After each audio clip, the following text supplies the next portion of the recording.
hello my dear aspirants आशा करूँ আপোনালোক সকলো ভালে আছে আৰু আশা কरूँ আপোনালোকৰ প্ৰিপাৰেচনবোৰ বৰ ধুনীয়াকৈ কৰি আছে সো আজিৰ ভিডিওটো মই আকৌ আসামিছতে বনালো আৰু আজিৰ ভিডিওটো হ'ব আপোনালোকৰ CSIR নেট তৰ ওপৰতে গুটে ভিডিওটো হ'ব আৰু CSIR নেট কি হয় কেনেকুৱা হয় কি এটো কোৱালিফাই কৰিলে আপোনালোকে কি হ'ব পাৰিব নোৱাৰিব হেয়া কম মই এই ভিডিওটোত এতিয়া CSIR নেট এক্সামটো কি হয় হেতু মই পিছত কম প্ৰথমতে মই এটো ক'ব বিচাৰো যে জুনবোৰ লৰাছালিয়ে অলৰেডি এপ্লাই কৰিলে এক্সামৰ কাৰণে তেওঁলোকৰ এক্সাম আছে 28 তাৰিখে জুলাইৰ 2025 বেছি দিন নাই আৰু 3-4 দিন আছে হাতত আমাৰ সো তেওঁলোকে ভিডিওটো নাচালেও হ'ব কাৰণ কি এই ভিডিওটোত মই এতিয়াটো আপোনালোকৰটো টাইম নাই যে গুটেই স্ট্ৰেটেজি শুনাৰ বা এতিয়া আপোনালোকৰ জাস্ট ৰিভিজন কৰা টাইম কিন্তু জুনবোৰ লৰাছালি এইবাৰ এনেই জাস্ট এপ্লাই কৰিছে ভালকৈ ইমান নাজানে ৰিসেন্টলি পাস আউট বা MSc লাস্ট মাস্টাৰ্ছৰ লাস্ট ইয়াৰত আছে তেওঁলোকে ভিডিওটো হেখলৈ চাব পাৰে সো CSIR নেট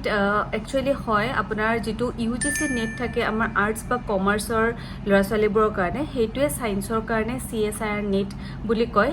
এটো ন্যাশনাল এলিজিবিলিটি টেষ্ট আৰু CSIR নেট কোৱালিফাই কৰাৰ তিনটা বেলেগ মানে টাইপ আছে আৰু প্ৰথমটো আপোনালোকে অকল PhD কাৰণে এলিজিবল হ'ব পাৰে PhD আপুনি কিন্তু নিজৰ খৰচেৰে কৰিব লাগিব সেকেন্ড আপোনালোকে মাৰ্ক যদি অকমান ভাল হয় তেতিয়াহলে আপোনালোক লেকচাৰাৰশিপৰ কাৰণে এলিজিবল হৈ যায় মানে এসিস্ট্যান্ট প্ৰফেসৰৰ কাৰণে গভৰ্নমেন্ট কলেজবোৰত বা ইউনিভাৰ্সিটিত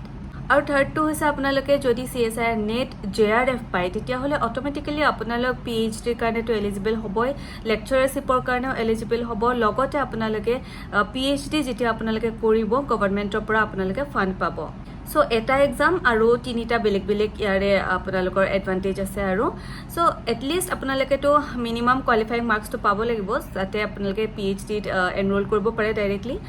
আৰু বাকিখিনিটো মই বুজাই দিলো যোনে সপোন দেখি আছে গভৰ্নমেন্ট কলেজবোৰত এসিস্ট্যান্ট প্ৰফেসৰ হিচাপে জয়েন কৰিবলৈ এপ্লাই কৰিবলৈ তেওঁলোকৰ কাৰণে এই এক্সামটো বহুত বেছি ইম্পৰ্টেন্ট কাৰণ কি এতিয়া গভৰ্নমেন্ট কলেজবোৰত আপোনালোকে সাকে জানে যে PhD আৰু নহলে বা CSIR নেট বা স্লেট এই গেটাৰ ভিতৰত যিকোনো এটা যদি আপোনাৰ আছে তেতিয়াহলে আপোনালোকে এপ্লাই কৰিব পাৰে আৰু যদি আপোনালোকৰ গুটেইবোৰে আছে তেতিয়াহলেটো ওয়েল এণ্ড গুড এতিয়া মইতো ওভাৰঅল কৈ আছিলো কথাখিনি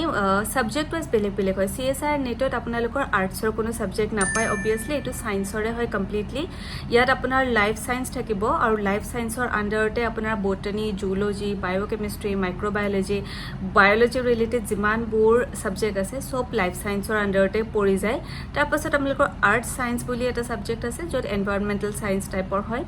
আৰু আছে আপোনালোকৰ ফিজিক্যাল সায়েন্স অবভিয়াছলি যেটো ফিজিক্স কেমিষ্ট্ৰি আৰু ম্যাথমেটিক্স এইকেইটা সাবজেক্টে ফল কৰে আন্ডাৰ CSIR নেট ইয়াৰে যিখন কোৱেশ্চন পেপাৰ হয় তিনিটা সেকশনত ডিভাইড কৰা থাকে পাৰ্ট A পাৰ্ট B আৰু part C part A is common for all যত আপোনালোকৰ ম্যাথছ বেছিকৈ থাকিব ঠিক আছে ম্যাথছ বা ৰিজনিং এনেকুৱা বেছিকৈ থাকিব বেছিকৈ নহয় সব ম্যাথছ আৰু ৰিজনিংয়ে থাকিব সো নিউমেৰিকেল এবিলিটি আপোনালোকৰ অকনমান এডভান্স লেভেলৰ ম্যাথছ আপোনালোকে পাৰিব লাগিব যাতে পাৰ্ট A টো আপোনালোকে মানে সলভ কৰিব পাৰে ইয়াৰে ভাল কথা এইটোৱে যে আপোনালোকে এক্সট্ৰা কৈ গুটেগিটা সেকশন পাস কৰিব নালাগে ওভাৰঅল মাৰ্কসটো আপোনাৰ এড হয় আৰু লাষ্টত হেকাৰণে আপোনাৰ যদি ম্যাথছত অকনমান উইক তেতিয়া পাৰ্ট A ৰ পৰা আপুনি এটা বা দুটা কোৱেশ্চন এটেম্প্ট কৰিলেও হ'ব কাৰণ কি নিগেটিভ মাৰ্কিং থাকে আৰু আপোনালোক যদি নিজৰ সাবজেক্টত বহুত বেছি ষ্ট্ৰং হয় তেতিয়া পাৰ্ট B আৰু C ত আপোনালোকে মাৰ্কসটো উঠাই ল'ব পাৰিব টোটাল মাৰ্কস 200 থাকে আৰু যেটো পাৰ্ট A ত আপোনাৰ টোটাল 20টা কোৱেশ্চন থাকে আৰু 20টাৰ পৰা আপুনি যিকোনো 15টা কোৱেশ্চন এটেম্প্ট কৰিব লাগে এটা কোৱেশ্চনত 2 মাৰ্কস কে থাকে আৰু এটা নিগেটিভ মানে আৰু নিগেটিভ মাৰ্কিং 0.5 কে থাকে এটা কোৱেশ্চনত পাৰ্ট B আৰু পাৰ্ট C হৈছে আপোনাৰ একদম কোৰ সাবজেক্ট নলেজ আপোনাক লাগিব আপোনাৰ যেটো সাবজেক্ট যদি আপুনি লাইফ সায়েন্সত পঢ়ে তেতিয়া গুটেই লাইফ সায়েন্সৰ যিমানবোৰ আপোনাৰ আছে আৰু ইউনিট হেবোৰৰ পঢ়া হ'ব পাৰ্ট B আৰু C যদি আপোনালোকৰ ফিজিক্যাল সায়েন্স আপোনাৰ সিলেবাস মতে যিখিনি আছে গুটেখিনি হ'ব হেয়াৰ বিষয়ে মই নেক্সট এটা ভিডিওত বনাম বাৰু আজি মই ওভাৰঅল কথাখিনি কৈছো সো পাৰ্ট B থাকে আপোনালোকৰ টোটাল 40 কোৱেশ্চনৰ গুটেগিটা এটেম্প্ট কৰিব নালাগে আপুনি যিকোনো 35টা কোৱেশ্চন এটেম্প্ট কৰিব লাগিব আৰু 35 তাতেও পাৰ্ট B টো 2 মাৰ্কস কে থাকে এটা কোৱেশ্চন কাৰেক্ট আনসাৰ হলে 2 মাৰ্কস পাব আৰু যদি ভুল কৰে তেতিয়াহলে 0.5 মাৰ্কস ডিডাক্ট হ'ব পাৰ্ট বি মনত ৰাখিব সৰু সৰু হয় ইমান দীঘল কুৱেশ্যন নাথাকে বাট এইটো আপোনাৰ অলপ মেমৰি বেছড হ'ব কুৱেশ্যনবোৰ যেনেকুৱা আপোনাৰ আগতে নীটত আছিলে বা তেনেকুৱা ধৰণৰ হয় বহুত দীঘলীয়া নহয় বা বহুত ভাবিবলগীয়া নহয় কুৱেশ্যনবোৰ কিন্তু আপোনাৰ একদম পুৰা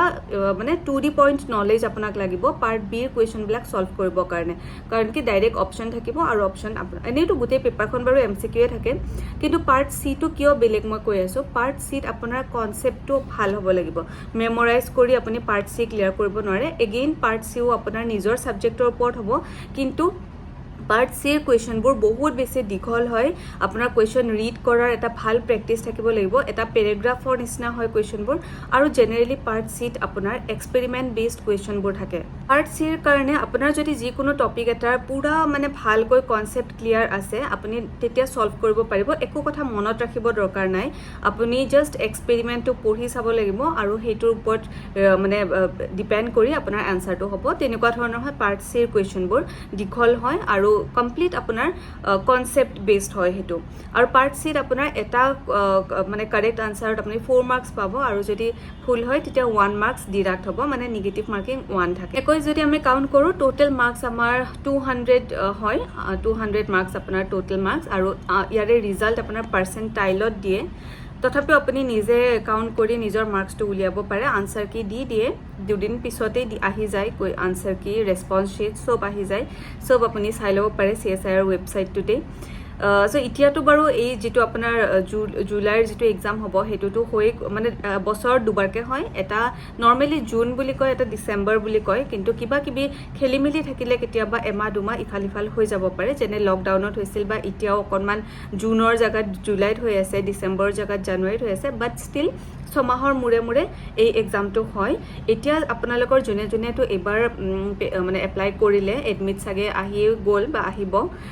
সো 28ত আছে এক্সামটো এটোৰ কাৰণে তো মই অল দা বেষ্ট দিলো আৰু জনে জনে